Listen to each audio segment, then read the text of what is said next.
Question number 26, state any two person who would be public servant as per BNS. ठीक है, भारतीय न्याय संहिता के अंदर पब्लिक सर्वेंट के अंदर कौन कौन कवर किए गए हैं उसके बारे में आपसे सवाल पूछ रहा है। ठीक है, तो पब्लिक सर्वेंट के अंदर मिलिट्री ऑफिसर्स, पुलिस, ठीक है, जजेस एंड मैजिस्ट्रेट, ये सारे पब्लिक सर्वेंट के अंदर कवर किए गए हैं। According to BNS, a public servant is a person who appointed through an official notification or election process, ठीक है, सच एज जजेस, मैजिस्ट्रेट, पुलिस, मिलिट्री ऑफिसर्स। 27 नंबर, what is admiralty jurisdiction.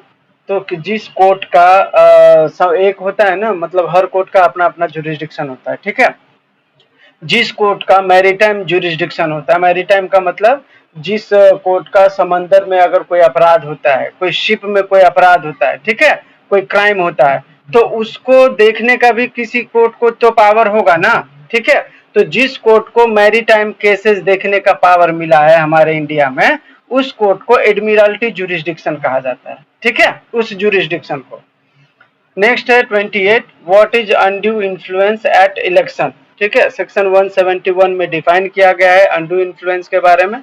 Whoever voluntarily interferes or attempt to interfere with the free exercise of any electoral right commit the offense of undue influence। Influence का मतलब क्या होता है, किसी को प्रभावित करना, अपने प्रभाव में लाना। ठीक है, कोई वोटर है, मैं उसको कुछ पैसे दे रहा हूँ और बोल रहा हूँ कि भाई तू मुझे वोट देना। ठीक है, मैं क्या कर रहा हूँ, उसको अनड्यू इन्फ्लुएंस कर रहा हूँ। कोई वोटर है, बोल रहा हूँ अगर तू मेरे को नहीं जिताएगा ना, तो जो भी सरकारी वो आएगा, क्या बोलते हैं, प्रोजेक्ट, मैं तुमको उसमें से कुछ भी नहीं दूंगा। ठीक है, तो आप अगर इस तरीके से किसी भी वोटर को इन्फ्लुएंस करने की कोशिश कर रहे हो, तो ये अनड्यू इन्फ्लुएंस है और ये एक अपराध है। ठीक है, अंडर सेक्शन 171। नेक्स्ट है आपका, what is two instances of grievous hurt. Grievous hurt जब हम लोगों ने पढ़ा था तो उसमें हमने बताया था आपको कि जब किसी का हड्डी टूट जाए, नाक टूट जाए, बॉडी का कोई स्ट्रक्चर इधर से उधर हो जाए, ठीक है, दांत टूट जाए, ठीक है, या कोई किसी के कान पे इतना जोर से मारा कि कान से वो उसने सुनना बंद कर दिया हो। ठीक है, तो बॉडी का कोई जो पार्ट है ना वो मतलब डिसलोकेट हो जाए। ठीक है, तो सबसे मेन होता है ग्रीवियस हर्ट का वही। ठीक है, बाकी इधर पढ़ते हैं हम। पहला है परमानेंट लॉस ऑफ साइट्स और हियरिंग। ठीक है, आपने ऐसा चोट लगा आपको जिससे आपकी आंखों की रोशनी चली गई या आप कान से बहरे हो गए। ठीक है, तो इसको बोला जाएगा ग्रीवियस हर्ट।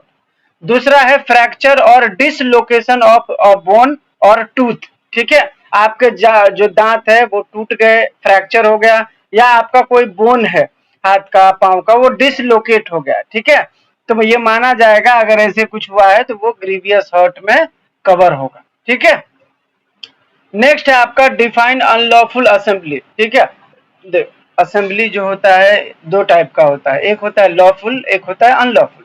लॉफुल का मतलब है कि भाई आप गवर्नमेंट से परमिशन लेके शांतिपूर्ण जो है आप असेंबली कर रहे हो। ठीक है, एक होता है अनलॉफुल असेंबली। अनलॉफुल असेंबली का मतलब है कि आपने गवर्नमेंट से कोई परमिशन वगैरह नहीं लिया है, पब्लिक डिस्टरबेंस के इरादे से, कोई क्राइम करने के इरादे से आप 5 से 10 लोग जो है मिलके वो क्या बोलते हैं नारेबाजी कर रहे हो या कुछ ऐसा कर रहे हो जो लॉफुल नहीं है। ठीक है, तो उसको बोला जाता है अनलॉफुल असेंबली। सेक्शन 189 में इसके बारे में प्रावधान बताया गया है, मैं पढ़ देता हूँ। In the BNS unlawful assembly is defined as an unlawful assembly is a group of 5 or more people, ठीक है, who have a common goal to commit a crime or cause public disturbance. ठीक है, तो वो होता है आपका unlawful assembly. Next है आपका 31, stages in the commission of crime. किसी भी क्राइम को करने के लिए क्या क्या स्टेजेस हैं। ठीक है, आपको इससे पहले ये भी बताया था मैंने कि किसी भी क्राइम को करने के लिए क्या क्या एलिमेंट है। ठीक है, तो यहाँ पे आपसे पूछ रहा है स्टेजेस।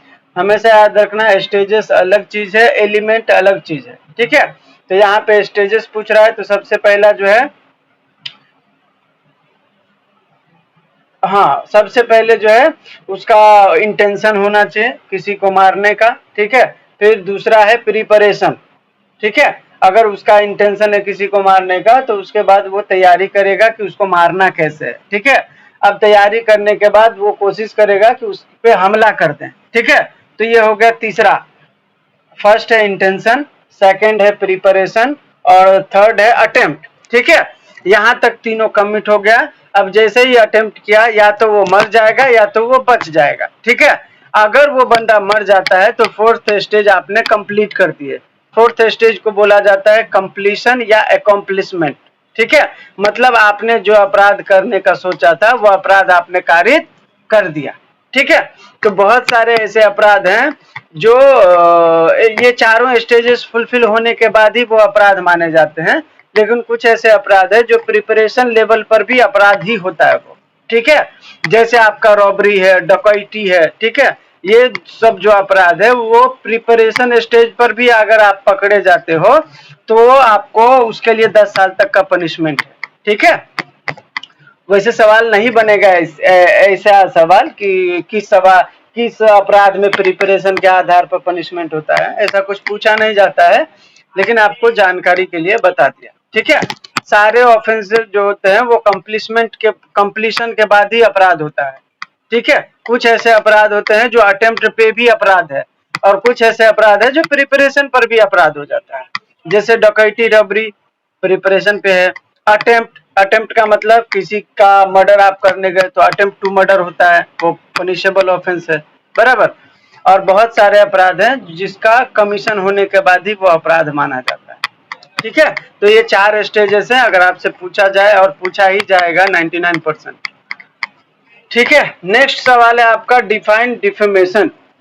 डिफेमेशन का मतलब होता है मानहानि। मानहानि का मतलब किसी के रेप्यूटेशन को आप हार्म करने जैसा कुछ ऐसे शब्द बोलते हो या लिख के बताते हो या साइन फॉर्म में देते हो तो वो डिफेमेशन कहलाता है। सेक्शन 356 में डिफेमेशन को बताया गया है आपके बीएनएस में, ठीक है। Defamation is the act of harming someone reputation through words, sign and action, ठीक है। डिफेमेशन जो होता है वो 2 टाइप के होते हैं, एक स्लैंडर और एक लिबल, ठीक है। Making statement in public intended to harm someone's reputation with false allegation is a case of defamation. ये दूसरे टाइप का मतलब ये है डेफिनेशन, ठीक है। तो डिफेमेशन यही होता है। डिफेमेशन के अगर आपसे एक्सेप्शन पूछे जाए तो एक्सेप्शन क्या है कि अगर उसने गुड फेथ में दिया है तो वो डिफेमेशन नहीं होगा। अगर उसने सच बोला है तो डिफेमेशन नहीं होगा। अगर वो किसी कोर्ट प्रोसीडिंग का दिया था मतलब पब्लिश किया है तो वो भी डिफेमेशन नहीं होगा, ठीक है। तो ऐसा। इसके बाद अगला है explain house breaking. House breaking हमने कल परसों में भी किया था। हाउस ब्रेकिंग का मतलब है कि किसी के भी घर में आप एंटर करते हो या एग्जिट करते हो, ठीक है। तो उसके घर का मतलब अनलॉफुल फोर्स का इस्तेमाल करके आप उसके घर में घुसते हो, चाहे खिड़की से, दरवाजे से, जैसे भी, तो वो हाउस ब्रेकिंग कहलाता है, ठीक है। Explain the maxim actus non facit nisi mens sit rea. एक आध मैगजीन आपसे पूछा ही जाएगा जो कि बीएनएस में बताया गया है, ठीक है। तो सबसे पहला है आपका explain the maxim actus non facit nisi mens sit rea. इसका ये जो है एक लैटिन मैक्सिम है जिसका मतलब होता है the act is not guilty unless the mind is guilty, ठीक है। कोई भी अपराध तब तक अपराध नहीं माना जाएगा या कोई भी बंदा तब तक अपराधी नहीं माना जाएगा जब तक उसके दिमाग में कोई खिचड़ी पक नहीं रहा हो, ठीक है। मेरे मन में किसी को मारने का कोई ख्याल नहीं है, ठीक है। मेरा कभी इरादा ही नहीं था कि मैं किसी को मारूं, ठीक है। और गलती से अगर किसी को चोट लग जाता है तो क्या मैं अपराधी हो जाऊंगा उस चोट के लिए? नहीं। किसी जैसे हम लोगों ने एक्सेप्शन पढ़ा था कि अगर आपके पास कोई ऐसा क्या बोलते हैं इंटेंशन नहीं है, ठीक है, और नेग्लिजेंटली किसी को लग गया और वो मर गया तो मर्डर के लिए आप लायबल हो नहीं, ठीक है। वो नेग्लिजेंस में जाएगा या अगर आपके पास डिफेंस है कि वो कैसे हो गया तो आप फिर एक्सेप्शन ले सकते हो, ठीक है। तो ये जो आपका मैक्सिम है वो क्लियरली बोलता है कि कोई भी एक्ट तब तक गिल्टी एक्ट नहीं होगा जब तक उसमें इंसान का जो है स्टेट ऑफ माइंड गिल्टी ना हो, ठीक है। It states that a person cannot be held responsible for a crime unless they had the intention to commit it, ठीक है। किसी भी इंसान को तब तक आप जिम्मेदार उस अपराध के लिए नहीं मानोगे जब तक उस अपराध को कारित करने के लिए उसका इंटेंशन क्लियर ना हो, ठीक है। आपको पता होगा किसी भी क्राइम को करने के लिए एक्टस रिया प्लस मेंस रिया होना चाहिए, ठीक है। एक्टस रिया मतलब गिल्टी एक्ट, गलत रॉन्गफुल एक्ट, और मेंस रिया का मतलब गिल्टी माइंड, ठीक है। तो जब तक आपके दिमाग में कोई खिचड़ी ना पके और बाहर आप कोई एक्ट ना करो तब तक वो क्राइम कॉन्स्टिट्यूट नहीं होता है, ठीक है। नेक्स्ट सवाल है आपका डिफाइन रॉबरी, ठीक है। तो रॉबरी का मैंने बताया था कोई भी थेफ्ट है या एक्सटॉर्शन है, ठीक है। अगर आपने उसमें इंस्टेंट फियर ऑफ डेथ का है या इंस्टेंट ग्रीवियस हर्ट का फियर है, ठीक है, तो वो हो जाता है आपका रॉबरी, ठीक है। सेक्शन 309 में इसके बारे में प्रावधान किया गया है। नेक्स्ट है हु इज अ ठग, ठीक है। तो वो बंदा ठग होता है जो हैबिचुअली रॉबरी करता हो या चाइल्ड स्टीलिंग करता हो, ठीक है, और कभी कभी किसी के रॉबरी करते समय या चाइल्ड स्टीलिंग करते समय उसने किसी की हत्या भी कर दी हो, ठीक है। तो अगर कोई ऐसा बंदा हैबिचुअल है तो उसको ठग माना जाता है, ठीक है। नेक्स्ट है आपका डिफाइन मेंसरिया। मेंसरिया का मतलब गिल्टी माइंड। जब कोई भी अपराध कारित कब होता है, या तो बाय नेग्लिजेंट होता है या तो आपने जानबूझ के किया है। नेग्लिजेंटली किया है तो इसका मतलब है कि आपका इंटेंशन अपराध करने का नहीं था, बराबर। अगर आपने बाय नेग्लिजेंट अपराध नहीं किया, आपने जानबूझ के किया है, तो जानबूझ के किया है इसका मतलब आपके पास आपके दिमाग में कुछ ना कुछ चल रहा था, तो मेंटल स्टेट जो है आपका उस अपराध को करने के लिए रेडी था, बराबर। तो गिल्टी माइंड इसी को बोला जाता है। इसको ये लैटिन वर्ड है ये मेंसरिया, ठीक है, जिसका मतलब होता है गिल्टी माइंड, ठीक है। तो किसी भी अपराध को कारित करने के लिए मेंसरिया एसेंशियल है। नेक्स्ट है आपका define kidnapping from unlawful guardianship. तो कोई 18 साल से कम का बच्चा है या कोई मेंटल इलनेस बच्चा है या डिसेबल बच्चा है तो उसका लीगल गार्डियन माँ बाप होते हैं, बराबर। अगर उनके माँ बाप से बिना पूछे अगर आप उस बच्चे को उठाते हो या कहीं लेके जाते हो, भले उसने कंसेंट दे दिया हो, फिर भी वो क्या कहलाएगा, किडनैपिंग कहलाएगा। Kidnapping from unlawful guardianship. Section 137 में इसके बारे में प्रोविजन बताया गया है। नेक्स्ट है आपका defined document under BNS. Document का मतलब है कि भाई कोई भी डॉक्यूमेंट जिसपे एक्सप्रेसली कुछ, हेलो,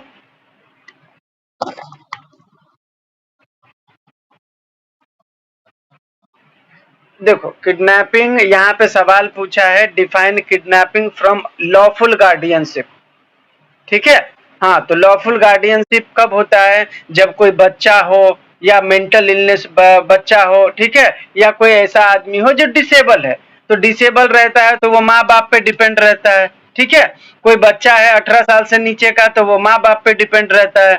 जो डिपेंडेड है, ठीक है, और उस डिपेंडेबल पेरेंट से आपने पूछा नहीं कि मैं आपके बच्चे को कहीं लेके जा रहा हूँ, ठीक है, आपने बिना उनके परमिशन के उसको कहीं लेके गए, भले उस बच्चे ने कंसेंट दे दिया हो, फिर भी वो किडनैपिंग ही कहलाएगा, लेकिन उसका नाम क्या रहेगा, किडनैपिंग फ्रॉम लॉफुल गार्डियनशिप, ठीक है।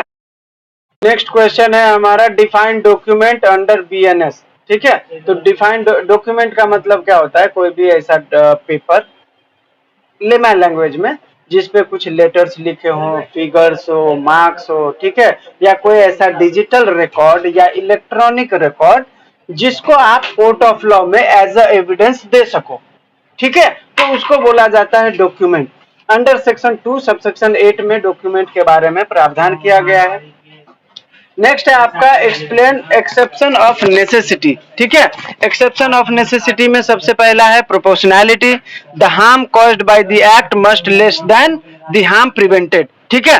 आप कोई बड़े हार्म को रोकने के लिए कोई छोटा हार्म किए हो यह आपको साबित करना पड़ेगा, ठीक है। ऐसा नहीं है कि आप कोई ये छोटा ये हार्म को बचाने के लिए बड़ा हार्म कर दिया, ऐसा नहीं होना चाहिए, ठीक है। प्रोपोर्शनैलिटी होना चाहिए। आपको कोर्ट ऑफ लॉ में ये बताना पड़ेगा कि सर मैं देखिए यहाँ पे बहुत बड़ा अपराध हो सकता था, लेकिन मैं यहाँ पे कोशिश किया तो ये हो पाया, ठीक है। जैसे मैंने आपको एग्जांपल बताया था कि एक तरफ कार चला रहा हूँ, ब्रेक फेल हो गया, एक तरफ बच्चे जा रहे हैं बहुत सारे और एक तरफ बकरी पानी पी रहा है, ठीक है। अगर मैं सीधे जाने दूं तो बहुत सारे बच्चे मारे जाएंगे, तो मैंने गाड़ी को लेफ्ट में मोड़ लिया, तो बकरी को चोट लग गया या जो भी हुआ, ठीक है। तो यहाँ पे अपन कोर्ट में बोल सकते हैं कि सर बकरी को चोट लगा क्योंकि बहुत सारे बच्चों को बचाने के चक्कर में ये बकरी को चोट आया है। तो ये क्या है, ये नेसेसिटी था वहां पे कि मैं ऐसा करूं, ठीक है। दूसरा है आपका गुड फेथ। गुड फेथ का मतलब क्या है कि कोई भी ऐसा नेसेसिटी हमेशा याद रखना एक ही प्रिंसिपल को फॉलो करता है कि भाई आप बड़े हार्म को रोकने के लिए आपने कोई अपराध किया है, ठीक है, हमेशा याद रखना। तो बड़े हार्म को रोकने के लिए अगर आप छोटा हार्म किए हो और वो गुड फेथ में है तो वो नेसेसिटी माना जाता है। एग्जाम्पल फॉर अभी मैंने बताया था कि बहुत सारा घर एक लाइन से है और एक घर में आग लग गया। अब मुझे पता है कि मैं दूसरा घर अगर वहां पे डिमोलिश कर दूं तो ये आग आगे नहीं फैल पाएगा, तो ये मैंने क्या किया, को रोकने के लिए 10-12 घर जलने के बजाय मैंने सोचा कि एक घर को गिरा दिया जाना चाहिए, ठीक है। तो मैंने दूसरा घर गिरा दिया। तो यहाँ पे ये क्या था, ये नेसेसिटी था और मैंने गुड फेथ में ये काम किए हैं, ठीक है। तीसरा है alternative solution. If there are less harmful alternative the doctrine of necessity can not be applied, ठीक है। आपके पास जब कोई हार्म लेस हार्मफुल ये है ना ऑल्टरनेटिव है, तो फिर आप जो है उसका जो है ये क्या बोलते हैं नेसेसिटी के तौर पर नहीं ले सकते, ठीक है। जैसे मान के चलो अभी मैंने बहुत बड़ा अपराध बताया था कि कार जा रहा है, बराबर। ऐसे केस में ऐसा लगता है जैसे मान के चलो कोई मैं जा रहा था और मेरे पास ऑप्शन था कि यहाँ पे सिर्फ छोटा छोटा ही हार्म हो सकता है, ठीक है। तो वहां पे आप नेसेसिटी का ये नहीं ले सकते, ठीक है। आपको पता था कि यहाँ पे दो ही ऑप्शन है आपके पास और दोनों छोटे मोटे अपराध का ही है, तो वहां पे आपको ये नेसेसिटी नहीं मिलेगा। नेसेसिटी वहां मिलेगा जहां पे बहुत बड़े हार्म को आपने रोकने की कोशिश करी थी, ठीक है, और वहां पे आपके पास कोई ऑप्शन बचा नहीं था, ठीक है। जब आपके पास ऑप्शन था कि यहाँ पे छोटा अपराध हो सकता था, लेस हार्मफुल आपके पास ये ऑल्टरनेटिव था, तो फिर आप ये नेसेसिटी नहीं ले सकते, ठीक है। नेक्स्ट है आपका फॉर्जरी। फॉर्जरी का मतलब है किसी भी डॉक्यूमेंट के साथ छेड़छाड़ करना या उसका फेक बनाना, ठीक है, या उसके ऊपर किसी का फेक सिग्नेचर करके काम चलाना, ठीक है। तो ये होता है फॉर्जरी। नेक्स्ट है आपका नेसेसिटी। नेसेसिटी का मैंने अभी एग्जांपल आपको बताया था। नेसेसिटी का मतलब है कि भाई आपके पास कोई ऑप्शन नहीं है, ठीक है, और वहां पे आपके पास सिर्फ एक ही ऑप्शन है कि बड़े अपराध को रोकने के लिए आपको ये अपराध करना पड़ेगा, ठीक है। तो for prevention of greater harm, अगर आपने कोई छोटे मोटे हार्म कारित किए हैं तो ये नेसेसिटी के अंदर फॉल होगा और आपको फिर उसके लिए कम से कम सजा होगा, ठीक है। नेक्स्ट है आपका provide 3 difference between civil wrong and criminal wrong. तो सिविल रॉन्ग में पहला क्या है कि सिविल रॉन्ग जो है प्राइवेट डिस्प्यूट होता है और वो इंडिविजुअल के बीच में होता है, ठीक है। क्रिमिनल रॉन्ग क्या होता है, क्रिमिनल रॉन्ग अगेंस्ट सोसाइटी होता है, ठीक है। सिविल रॉन्ग में क्या होगा, इंजर्ड पार्टी प्लेंटिफ कहलाता है, ठीक है। Who initiate the suit against the एलिज्ड wrong doer, ठीक है। सिविल रॉन्ग में जो पार्टी होती है एग्रीव्ड या इंजर्ड उसको प्लेंटिफ कहा जाता है और वही जो है सूट इनिशिएट करता है रॉन्ग डूअर के खिलाफ, मतलब जिसने भी उसके साथ गलत किया है उसके खिलाफ। क्रिमिनल में क्या होता है, गवर्नमेंट जो होता है वो केस लेके आता है किसके खिलाफ, अक्यूज्ड के खिलाफ, ठीक है। और इसमें जो केस इनिशिएट करता है उसको प्रोसिक्यूशन कहा जाता है। नेक्स्ट है सिविल रॉन्ग में, civil wrong aims to compensate the injured party, ठीक है। इंजर्ड पार्टी को जो भी नुकसान हुआ है उसको कंपनसेशन के तौर पे दिया जाता है सिविल में, ठीक है। जबकि क्रिमिनल में क्या होता है, क्रिमिनल केस का एम है कि भाई जो भी ऑफेंडर है उसको आप पनिश करें ताकि वो भविष्य में कोई अपराध न करे, ठीक है। सिविल रॉन्ग का एग्जाम्पल क्या हो सकता है? डिफेमेशन हो सकता है, ब्रीच ऑफ कॉन्ट्रैक्ट हो सकता है, एक्सेट्रा एक्सेट्रा। क्रिमिनल रॉन्ग में क्या हो सकता है? थेफ्ट है, रॉबरी है, रेप है, मर्डर है, ये सब सारा क्रिमिनल रॉन्ग है। ठीक है। नेक्स्ट है आपका state various offences relating to marriage. शादी से जुड़े हुए अपराध कौन कौन से हैं, ये आपसे पूछा जा रहा है। तो सबसे पहला है आपका शादी से जुड़ा अपराध बाइगेमी। बाइगेमी का मतलब marrying again while still married. जब आप शादीशुदा हो पहले से, तो आप दूसरी शादी नहीं कर सकते बिना उनको डाइवोर्स दिए।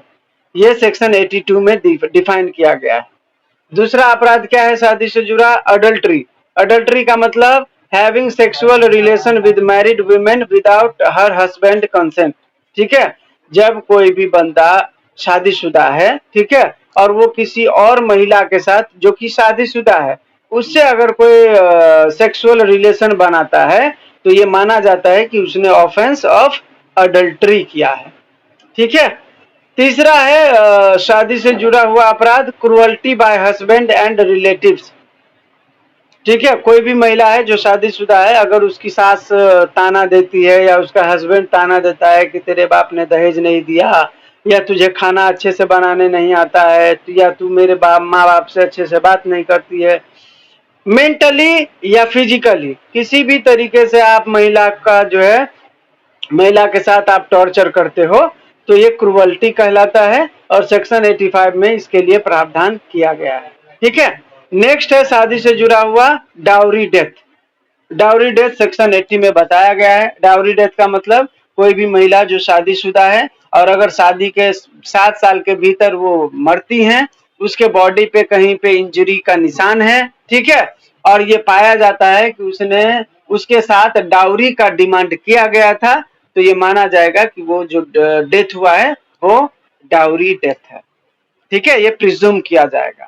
नेक्स्ट है आपका शादी से जुड़ा हुआ अपराध फॉल्स प्रॉमिस ऑफ मैरिज। ठीक है। अगर किसी महिला के साथ आप झूठा वादा करते हो कि मैं तुमसे ही शादी करूंगा और उससे आप सेक्सुअल इंटरकोर्स करते हो, ठीक है, तो ये सेक्शन 69 के अंदर पनिशेबल ऑफेंस है। नेक्स्ट है आपका what are the kinds of punishment under BNS. BNS के अंदर, भारतीय न्याय संहिता के अंदर कौन कौन से अपराध के बारे में प्रावधान किया गया है? तो बीएनएस के अंदर 6 तरीके का प्रावधान है पनिशमेंट का। ठीक है। सबसे पहला है डेथ पेनल्टी। डेथ पेनल्टी कब दिया जाता है? हम देखो, अभी मैं जो बता रहा हूं उसमें मैं एक्सेप्शन भी बताऊंगा आपको। डेथ पेनल्टी कब दिया जाता है? डेथ पेनल्टी तब दिया जाता है जब कोई भी अपराध रेयरेस्ट ऑफ रेयर के डॉक्ट्रिन को फुलफिल करता हो। ठीक है। रेयरेस्ट ऑफ रेयर डॉक्ट्रिन क्या होता है? तो रेयरेस्ट ऑफ रेयर डॉक्ट्रिन जो है आपका बच्चन सिंह के केस से आया था, Bachchan Singh versus state of Punjab. ठीक है। इसमें क्या हुआ था? सुप्रीम कोर्ट ने कहा कि हर अपराध के लिए हम डेथ पेनल्टी नहीं दे सकते। ठीक है। अगर हर अपराध के लिए अगर हम डेथ पेनल्टी देने लगे, तो फिर हम ब्रिटिश एरा, मुगल एरा में जो फर्क था, हम इस जब मॉडर्न एरा में फर्क ही नहीं बना पाएंगे। फिर उस समय पे भी लोगों को लटका दिया जाता था, अभी भी हम लोगों को लटका रहे हैं, तो फर्क क्या है? तो सुप्रीम कोर्ट ने एक डॉक्ट्रिन, एक प्रिंसिपल बनाया रेयरेस्ट ऑफ रेयर डॉक्ट्रिन का, और उसमें उन्होंने बताया कि किसी भी बंदे को डेथ पेनल्टी देना है तो आपको उसमें रेयरेस्ट ऑफ रेयर डॉक्ट्रिन का जो है मापदंड लेना पड़ेगा। उसमें क्या क्या है? 2 प्रिंसिपल है। एक है एग्रावेटिव फैक्टर, दूसरा है मिटिगेटिंग फैक्टर। ठीक है। एग्रावेटिंग फैक्टर होता है, उसमें यह माना जाता है कि भाई वो जो अपराध हुआ है वो किस परिस्थिति में किया गया है। ठीक है। उस अपराध का नेचर क्या था। ठीक है। उसके मतलब कॉन्सिक्वेंसेज क्या हुए। मिटिगेटिंग का मतलब क्या है? मिटिगेटिंग में ये होता है कि भाई उस अपराधी के सुधरने का कोई चांस है या नहीं है, उसमें रिफॉर्म आ सकता है या नहीं आ सकता है, उसने जो अपराध किया वो किस परिस्थिति में किया। ठीक है। तो ये सारी चीजें जो है आपको देखना पड़ेगा, और तब अगर आपको लगता है कि नहीं ये रेयरेस्ट ऑफ रेयर डॉक्ट्रिन को फुलफिल कर रहा है, तब आप उसको डेथ पेनल्टी दे सकते हैं। ठीक है। हाल फिलहाल में हमारे बीएनएस में सिर्फ 2 ही सेक्शन है जिसमें आप डेथ पेनल्टी दे सकते हो। एक सेक्शन ये है जिसमें आप 16 साल से कम के लड़की के साथ अगर आप रेप करते हो तो उसमें आप डेथ पेनल्टी आपको मिलेगा। और अगर आप 14-16 साल से नीचे की लड़की के साथ गैंग रेप करते हो तो उसमें आपको डेथ पेनल्टी मिलेगा। ठीक है, बाकी बीएनएस के किसी भी प्रावधान में डेथ पेनल्टी का प्रोविजन नहीं है। ठीक है, दूसरा है लाइफ इम्प्रिजनमेंट।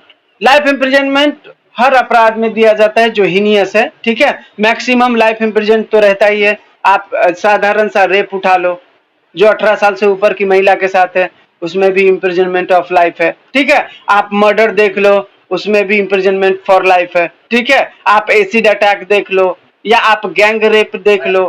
ठीक है, जो 18 साल से ऊपर की महिला के साथ होता है। ठीक है, डाउरी डेथ देख लो, इस सब में आपका जो है मैक्सिमम इम्प्रिजनमेंट लाइफ इम्प्रिजनमेंट ही है। ठीक है, नेक्स्ट है आपका इम्प्रिजनमेंट। इम्प्रिजनमेंट का मतलब जेल टर्म होता है। इसमें दो होता है, एक सिंपल होता है, एक रिगरस। सिंपल उस अपराध में दिया जाता है जो लेस हीनियस हो। ठीक है, जो फर्स्ट ऑफेंडर हो, फर्स्ट टाइम, उसको सिंपल दिया जाता है। सिंपल का मतलब जेल में रहो, मस्त खाओ पियो सो जाओ।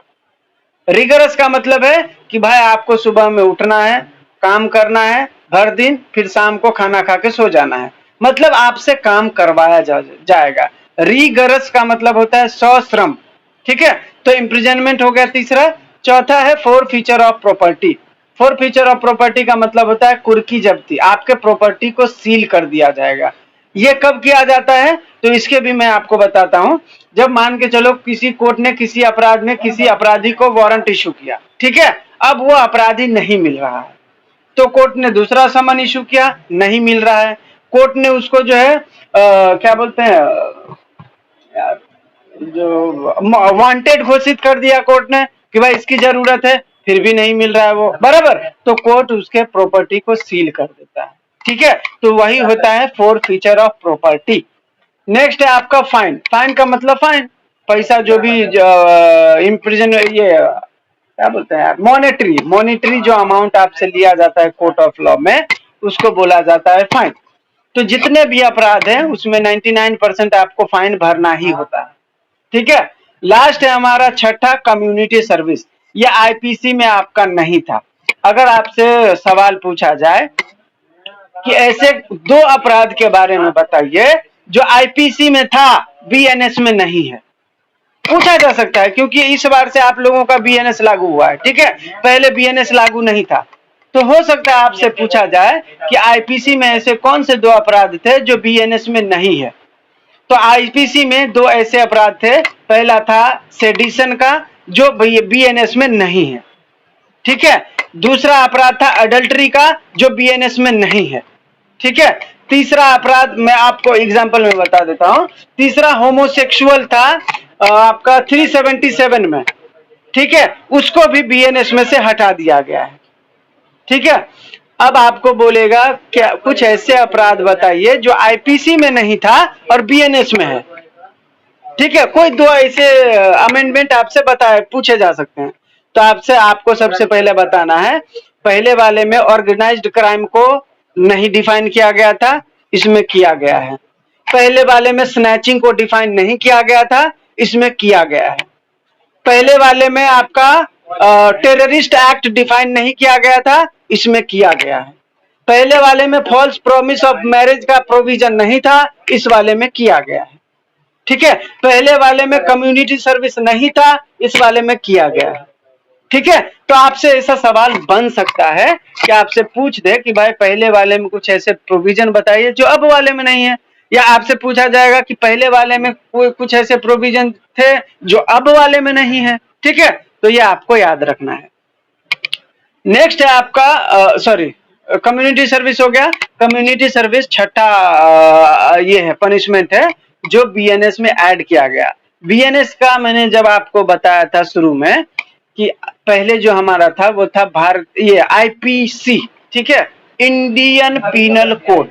इंडियन पीनल कोड का मतलब कि भाई आपको भारतीय दंड संहिता उसको बोलते थे हिंदी में। ठीक है, तो दंड संहिता का मतलब उसका इरादा था कि आपको दंड दिया जाए। ठीक है, हमने अभी लॉ बनाया है बीएनएस, इसका नाम क्या है पूरा, भारतीय न्याय संहिता। न्याय संहिता का मतलब हमारा उद्देश्य न्याय देना है, हमारा उद्देश्य दंड देना बिल्कुल नहीं है। ठीक है। तो हमने हमें न्याय देना है, तो अभी तक हमारे पास जो पनिशमेंट था वो 5 ही था। हम आपको जेल भेज सकते थे, हम आपको फाइन लगा सकते थे, ठीक है। हम आपको कोई छोटा मोटा अपराध के लिए कोई सजा दे ही नहीं सकते थे छोटा मोटा, ठीक है। लेकिन अभी वाले में कर दिया है कम्युनिटी सर्विस का कि भाई कोई भी फर्स्ट टाइम ऑफेंडर है, छोटा मोटा अपराध किया है, ठीक है, तो आप उसको जेल भेज दोगे, उसका जीवन बर्बाद हो जाएगा, बराबर। हमने ये लॉ बनाया न्याय के लिए, तो हम ऐसे अपराधी को जो फर्स्ट टाइम है, छोटा मोटा अपराध किया है, ठीक है, तो हम उसको कम्युनिटी सर्विस के नाम पे बोलेंगे कि भाई 1 महीना आप जो है पब्लिक सर्वेंट का काम करो, ट्रैफिक हवलदार का काम करो, 1000 पेड़ लगाओ, गरीबों में 1000 गरीब लोगों को खाना खिलाओ, ठीक है। तो सामाजिक सेवा के तौर पर आपको जो है पनिशमेंट दिया जा सकता है, ऐसा बीएनएस में प्रोविजन बनाया गया, ठीक है। नेक्स्ट है आपका what is punishment for rape. Rape के लिए पनिशमेंट क्या है, तो देखिए however except in the case provided in subsection 2, ठीक है। तो सबसेक्शन 2 में आपको बता दूं, सबसेक्शन 2 में बताया गया है कि कोई भी public servant during his duty अगर कोई रेप करता है तो उसके लिए पनिशमेंट का प्रावधान अलग है, ठीक है। बाकी के लिए जो पनिशमेंट है वो देखिए, whoever except in the case provided in subsection 2 commit rape shall be punished with rigorous imprisonment of either description for a term which shall not be less than 10 years but which may extend to life imprisonment, ठीक है, shall also be liable to fine। तो कोई भी बंदा जो सरकारी अधिकारी नहीं है, हम उसको अगर छोड़ दें तो पनिशमेंट क्या है रेप का, 10 साल कम से कम और ज्यादा से ज्यादा लाइफ इम्प्रिजनमेंट है, ठीक है। यही कोई सरकारी ऑफिसर है तो उसके लिए पनिशमेंट मेरे ख्याल से कम 20 साल है और ज्यादा से ज्यादा लाइफ इम्प्रिजनमेंट है, ठीक है। नेक्स्ट है आपका सवाल 47, व्हाट इज डॉली इनकैपेक्स।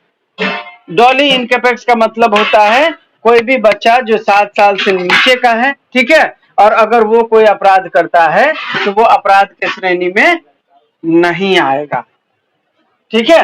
नेक्स्ट है आपका व्हाट इज कॉग्निजेबल ऑफेंस या डिफाइन कॉग्निजेबल ऑफेंस।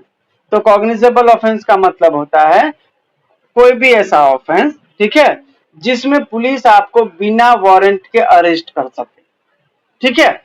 इस टाइप के ऑफेंस जो होते हैं वो सीरियस इन नेचर होते हैं, ठीक है, जैसे murder, rape, kidnapping, robbery, dacoity, ये सब जो है कॉग्निजेबल ऑफेंस है, ठीक है। इसका जो पनिशमेंट होता है वो मोर देन 7 ईयर होता है, मतलब 7 साल से ऊपर का होता है और ऐसे अपराध में पुलिस आपको बिना वारंट के ही अरेस्ट कर सकती है। नेक्स्ट है आपका एलिमेंट ऑफ क्राइम, ठीक है। एसेंशियल एलिमेंट ऑफ क्राइम क्या क्या है, तो सबसे पहला है कि भाई ह्यूमन बीइंग होना चाहिए, ठीक है। ह्यूमन बीइंग में कौन होगा, मेल होगा, फीमेल होगा और ट्रांसजेंडर होगा। दूसरा है मेंसरिया। मेंसरिया का मतलब होता है गिल्टी इंटेंशन या गिल्टी माइंड, ठीक है। आपके मन में कोई भी अपराध करने की चाह होनी चाहिए, ठीक है। तीसरा है एक्टस रियस। एक्टस रियस का मतलब उस गिल्टी माइंड के हिसाब से आपने कोई एक्ट करना चाहिए, ठीक है। अब मेरे मन में है कि मैं राजू को मारूं, तो जब तक मैं चाकू या तलवार नहीं लूंगा तब तक मैं उसको मारूंगा कैसे, ठीक है। तो मुझे वैसा एक्ट तो करना चाहिए ना, तो आपका गिल्टी एक्ट होना चाहिए, ठीक है। और फोर्थ है आपका इंजरी, ठीक है।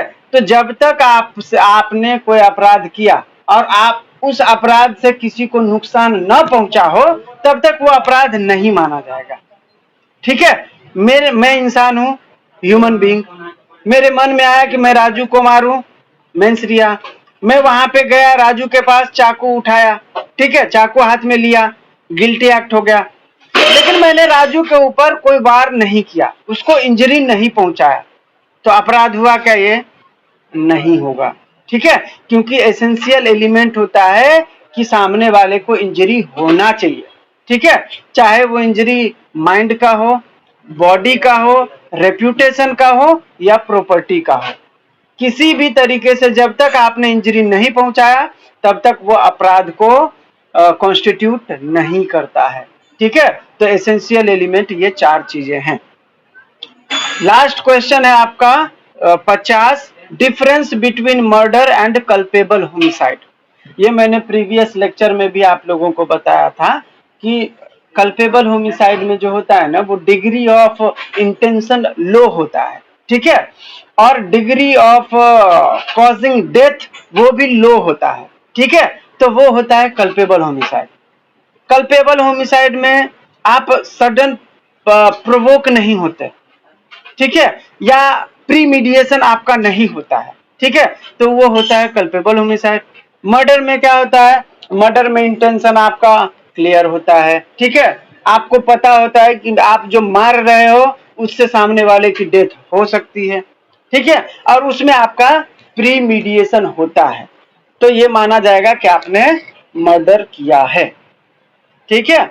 तो हर मर्डर जो है कल्पेबल होमिसाइड होता है, लेकिन हर कल्पेबल होमिसाइड मर्डर नहीं होता है, ठीक है। इसके पीछे का रीजन क्या है, कल्पेबल होमिसाइड में जो होता है तो इंटेंशन कम होता है। एक एग्जांपल लेता हूं, मैं कहीं जा रहा था, ठीक है, और किसी ने मुझे उकसाया, ठीक है, उकसाया तो मेरे हाथ में जो भी था मैंने उसके ऊपर दे मारा, ठीक है, तो मेरे हाथ में मान के चलो लाठी था, मैंने उसके सर पे मार दिया, ठीक है, मुझे नहीं पता था कि मेरे लाठी मारने से वो मर जाएगा, मुझे तो वो सडन प्रोवोक किया था, मैंने सोचा मार दूं एक लाठी, ठीक है, तो अगर वो बंदा मर जाता है तो ये कल्पेबल होमिसाइड में आएगा, ठीक है, क्योंकि मेरा इंटेंशन उसको मारने का नहीं था, ठीक है, पहली बात।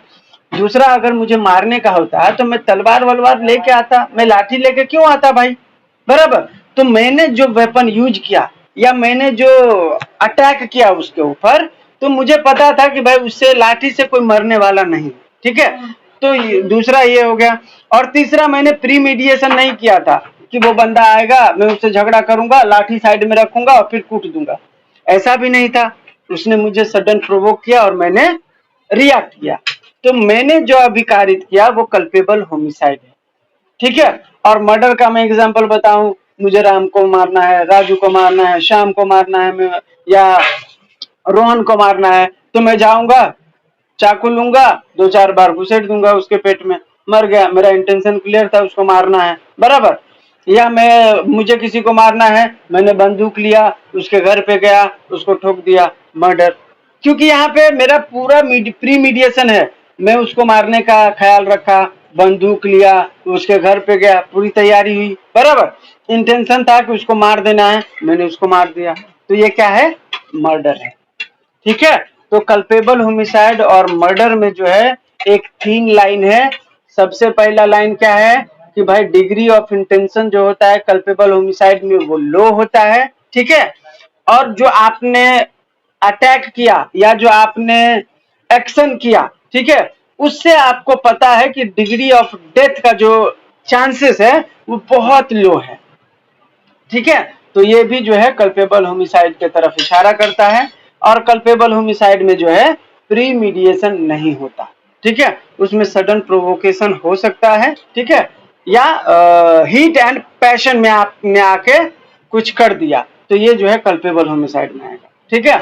जबकि मर्डर में प्रीमीडिएशन होना चाहिए, क्लियर इंटेंशन होना चाहिए, ठीक है, और आपने सीधा, आपको पता है कि आप गोली चलाओगे तो वो मरेगा ही मरेगा, ठीक है, आपको जो है आपके एक्शन पे पूरा भरोसा था कि उससे कॉज होगा ही डेथ, तो ये मर्डर हो जाएगा, ठीक है। मैंने अभी आपको बताया कि पनिशमेंट जो है हमारे बीएनएस के अंदर 6 तरीके का है, ठीक है, 6 तरीके का कौन कौन सा है, पहला है डेथ पेनल्टी, दूसरा है लाइफ इम्प्रिजनमेंट, तीसरा है इम्प्रिजनमेंट जिसमें आपको सिंपल और रिगरस दिया जा सकता है, चौथा है आपका फॉरफीचर ऑफ प्रॉपर्टी, पांचवा है आपका फाइन, और छठा है आपका कम्युनिटी सर्विस, ठीक है। 6 तरीके का पनिशमेंट हमारे बीएनएस में है, और हमारे सीआरपीसी में बीएनएसएस में 6 तरीके का कोर्ट भी है, ठीक है। अब कोर्ट कौन कौन सा है तो वो देखिए, सबसे पहला है हमारे भारत में सबसे नंबर 1 पर सुप्रीम कोर्ट, ठीक है, दूसरा है हमारा हाई कोर्ट, दूसरा है हमारा हाई कोर्ट, तीसरा है हमारा court of session, court of session, ठीक है। इसके बाद है हमारा चौथा chief judicial magistrate, chief judicial magistrate, ठीक है। पांचवा है हमारा जुडिशियल मैजिस्ट्रेट फर्स्ट क्लास। छठा है हमारा जुडिशियल मैजिस्ट्रेट सेकंड क्लास, ठीक है। ये मुख्य 6 कोर्ट हैं हमारे भारत में। वैसे 7वां है लेकिन 7वां कोर्ट नहीं है, वो एग्जीक्यूटिव मैजिस्ट्रेट बोलते हैं उसको। जैसे डीएम, डीसीपी, जो बड़े बड़े रैंक के अधिकारी होते हैं ना, वो किसी को डिटेन करके रख सकते हैं, बाकी उसको सजा नहीं दे सकता, ठीक है। तो उसको बोला जाता है एग्जीक्यूटिव मैजिस्ट्रेट। तो उसको हम नहीं डील कर रहे हैं। मेजरली 6 तरीके का कोर्ट होता है। अब देखिए, सबसे पहला है सुप्रीम कोर्ट। सुप्रीम कोर्ट को हमारे भारत के अंदर कितने तरीके का पनिशमेंट है? 6 तरीके का, अभी मैंने एक्सप्लेन किया था। सुप्रीम कोर्ट 6 तरीके के पनिशमेंट को दे सकता है, ठीक है। इसके बाद कौन सा है? High court. हाई कोर्ट के पास भी 6 तरीके के पनिशमेंट को देने का अधिकार है। 6 तरीके का मतलब हमारे भारत में 6 तरीके का ही पनिशमेंट है, ठीक है। तो वो 6 दे सकता है कौन? High court. सेशन कोर्ट के पास भी 6 तरीके का पनिशमेंट देने का अधिकार है, बस इनके पास डेथ पेनल्टी के समय पर हाई कोर्ट से कंफर्मेशन लेंगे, ठीक है। सेशन कोर्ट भी ये 6 तरीके का जो पनिशमेंट है वो दे सकते हैं, लेकिन सिर्फ डेथ पेनल्टी के केस में उनको हाई कोर्ट से कंफर्मेशन लेना होगा, ठीक है, कि सर मैं भी इस आदमी को डेथ पेनल्टी दे रहा हूं, आप थोड़ा कंफर्म कर दो। तो जैसे ही वो उन्होंने परमिशन दे दिया, आप जो है डेथ पेनल्टी के लिए साइन कर सकते हो कि हाँ भाई तुमको डेथ पेनल्टी दिया जाता है, ठीक है। बाद में वो जा सकता है हाई कोर्ट में, अपील में, वो अलग चीज है, लेकिन हाई कोर्ट के पास पावर है डेथ पेनल्टी का with subject to confirmation of high court. इसके बाद है चीफ जुडिशियल मैजिस्ट्रेट, ठीक है, चौथे रैंक का जो मैंने आपको बताया था। चीफ जुडिशियल मैजिस्ट्रेट के पास है 7 साल तक का जेल टर्म देने का अधिकार, ठीक है, 7 साल तक का, ठीक है। इसके बाद है judicial magistrate first class. Borivali court में, अंधेरी कोर्ट में, बांद्रा कोर्ट में, जो भी कोर्ट है हमारा ये तीनों, वहां पे जुडिशियल मैजिस्ट्रेट फर्स्ट क्लास ही बैठते हैं, ठीक है, 99%।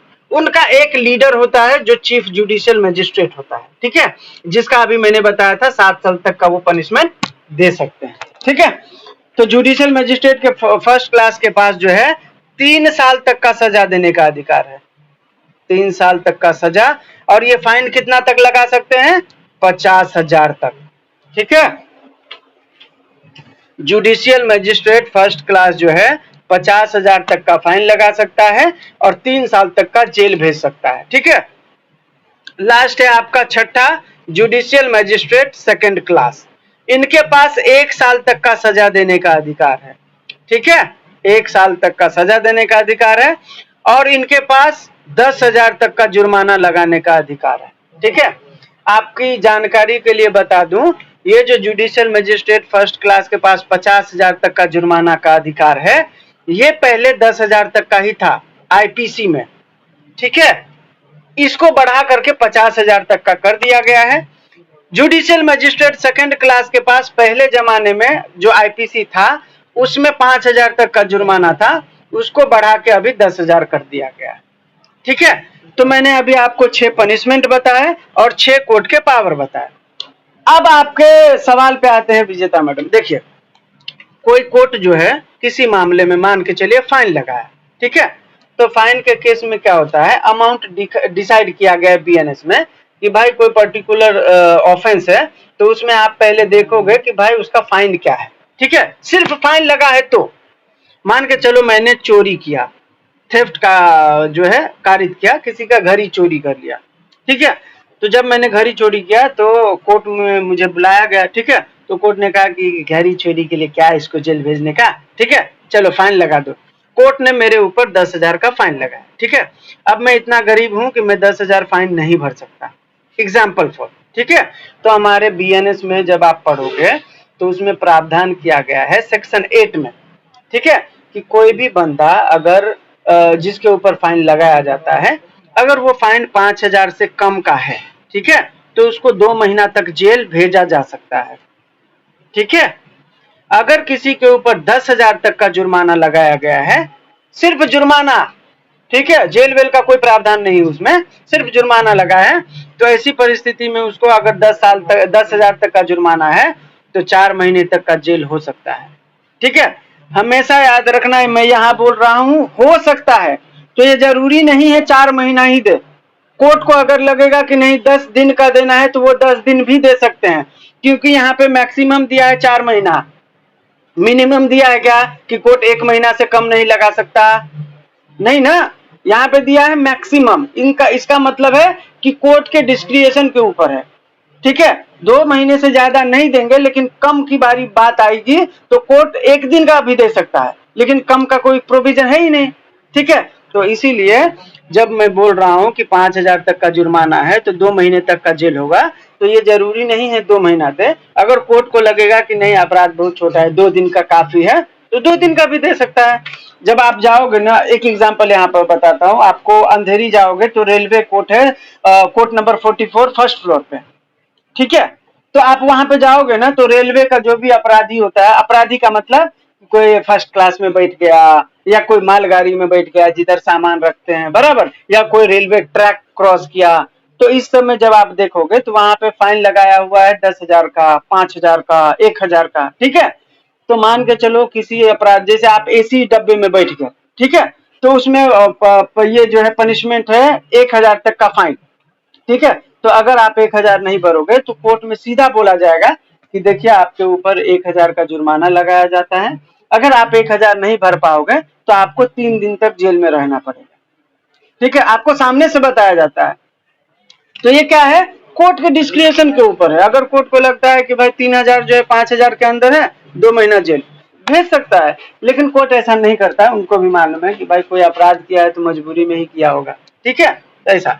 तो 5,000 तक का जुर्माना है तो 2 महीने तक का जेल, 10,000 तक का जुर्माना है तो 4 महीने तक का जेल, ठीक है, और 10,000 से ऊपर है तो उस केस में जो है 1 साल तक का जेल भेजा जा सकता है, उससे ज्यादा नहीं, ठीक है।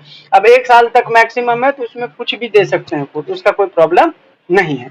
तो ये सिर्फ फाइन के लिए हो गया। अब मान के चलो किसी अपराध में कोर्ट ने जेल भी भेजा, मतलब सेंटेंस भी दिया है, इम्प्रिजनमेंट भी दिया है, और उसके साथ जो है फाइन लगा दिया है, ठीक है।